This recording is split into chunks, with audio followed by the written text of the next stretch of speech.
Halo, selamat datang di channel Jurnal Nonton. Di video kali ini, kita akan memberikan review dari film action Hardcore Henry.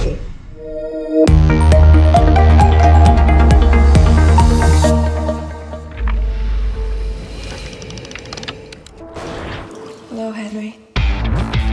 Jika ada satu film action yang paling membuat saya penasaran gimana mereka ngebuatnya, nah inilah dia, Hardcore Henry. Sebelumnya tentu udah banyak rilis film-film action yang menawarkan adegan-adegan action brutal seperti The Raid, Ninja Assassins, 300, atau Kingsman The Secret Service. Dan dua kata yang saya ucap setelah menonton Hardcore Henry ini adalah gokil abis. Standing applause deh, dijamin film ini keren pakai banget. Tapi dengan syarat siapkan aspirin dan obat mual, karena nggak semua orang sanggup menelan film ini mentah-mentah sepanjang 90 menitnya karena sajian visualnya yang memusingkan. Namun yang pasti yang membuat film ini sangat spesial adalah konsep point of view-nya yang diambil dari first person shooter atau disingkat FPS. Artinya film ini disajikan dengan sudut pandang satu orang aktor utama aja, yaitu si Henry. Sepanjang film, seperti kamu lagi main game Time Crisis.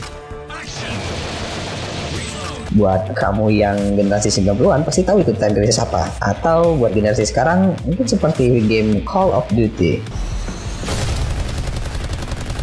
Udah kebayangkan gimana sensasinya jadi aktor yang terlibat langsung dalam scene-nya. Kamu adalah dia dan dia adalah kamu. So let's go get her.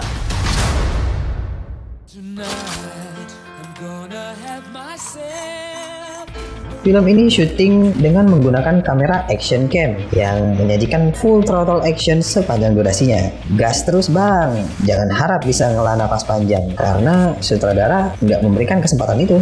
Dia tahu betul bahwa film ini all about action. Dia memang nggak eksplorasi banyak untuk tumbuh kembang karakter tokoh-tokohnya. Dia juga nggak ngerangkai plot cerita yang kompleks karena yang dia ingin lakukan adalah memberikan sebuah pertunjukan seru like everyone never seen before.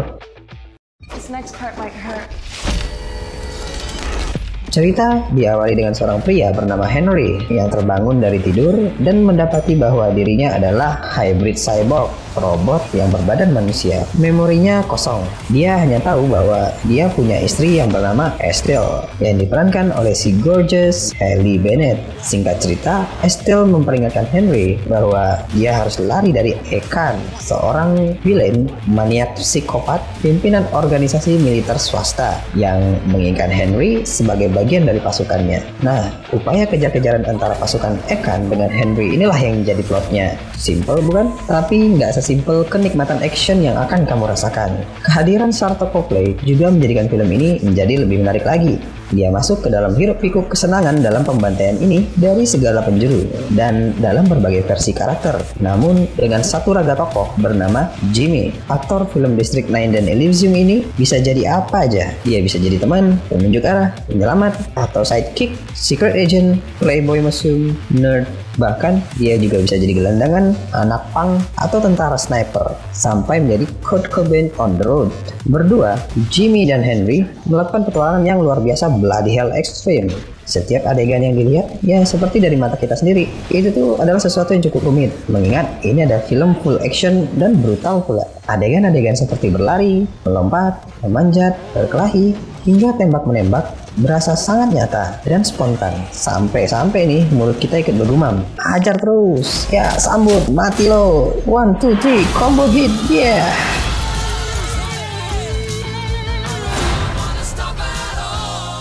Apalagi saat berada di tempat-tempat publik atau jalanan yang banyak orang-orang biasa. Itu kok kayak reality show beneran gitu ya. Kemudian koreografi dan editingnya juga sangat ciamik. Selain hand-to-hand combat, paket actionnya juga komplit dengan pertempuran di kendaraan. Saya juga salut buat stuntman, kameramen, dan sutradaranya. Yang menurut Sharlto Copley adalah pengalaman yang aneh namun menarik. Karena lawan mainnya adalah ketiga orang itu.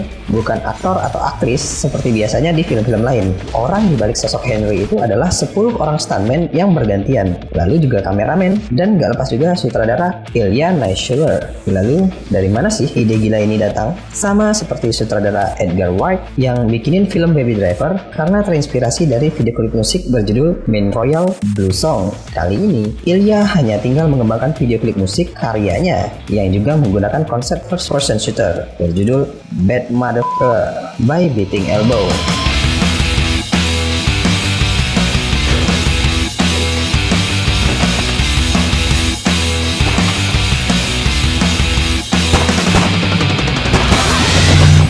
Jadi, dia tinggal membuatnya menjadi lebih panjang dan lebih berbobot dalam sebuah film layar lebar. Percaya atau enggak, film ini datang ke Sharkto Copley tanpa skrip, cuma ide mentah. Dan what should we do next? Ya, itu kreativitas mereka. Really insane, right?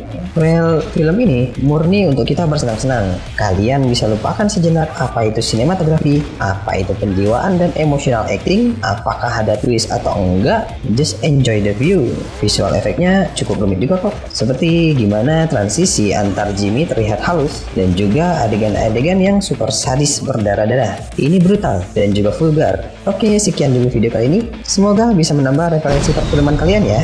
Komen di bawah ya, film apa yang akan kita bahas selanjutnya. Jika kalian suka video ini, klik like, subscribe, dan nyalain lonceng notifikasinya ya. And thanks for watching.